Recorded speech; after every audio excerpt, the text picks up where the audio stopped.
वर्ष 2090 में मानवता ने अंतरिक्ष यात्रा के क्षेत्र में अभूतपूर्व प्रगति की थी। वैज्ञानिकों ने एक नए ग्रह ज़ारो की खोज की योजना बनाई, जो पृथ्वी से 20 प्रकाश वर्ष दूर स्थित था। इस मिशन में 5 अंतरिक्ष यात्री शामिल थे: राघव, नीना, समीर, पायल और कबीर। वे एस्ट्रो X-1 नामक यान में सवार होकर पृथ्वी से रवाना हुए। यात्रा की शुरुआत में सब कुछ सामान्य था। यान तेज गति से अंतरिक्ष की गहराई में बढ़ रहा था, लेकिन अचानक यात्रा के बीच में यान में एक तकनीकी खराबी आ गई। यान ने अपनी दिशा खो दी और वे एक अज्ञात ग्रह पर उतर गए।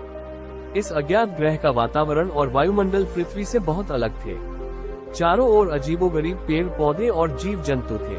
टीम ने अपनी वैज्ञानिक उपकरणों की मदद से इस ग्रह के बारे में जानकारी इकट्ठा करनी शुरू की। उन्होंने देखा कि इस ग्रह पर बुद्धिमान जीव भी रहते थे, जो मानवों की तरह ही विकसित थे। ये जीव अत्यंत शांति प्रिय और सहयोगी थे। अंतरिक्ष यात्रियों ने उनकी भाषा समझने की कोशिश की। कुछ हफ्तों के बाद एस्ट्रो X-1 फिर से उड़ान भरने के लिए तैयार था। अंतरिक्ष यात्रियों ने इन जीवों से विदा ली और उनका धन्यवाद किया। उन्होंने इस ग्रह की नई खोज और उनके अनुभवों की जानकारी पृथ्वी पर भेजने का निर्णय लिया। अंत में टीम सफलतापूर्वक ज़ारो ग्रह की ओर बढ़ गई और वहां पहुंचकर उन्होंने पृथ्वी को एक नई खोज की खुशखबरी दी। यह मिशन न केवल वैज्ञानिक दृष्टि से सफल रहा, बल्कि इसने 2 विभिन्न ग्रहों के निवासियों के बीच दोस्ती का एक नया अध्याय भी लिखा। जब वे पृथ्वी लौटे तो उनके अनुभव और खोज ने पूरी दुनिया को रोमांचित कर दिया।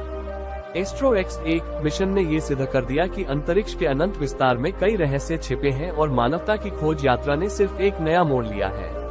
भविष्य में अंतरिक्ष के और भी रहस्य उजागर होंगे और मानवता का ज्ञान और भी विस्तारित होगा।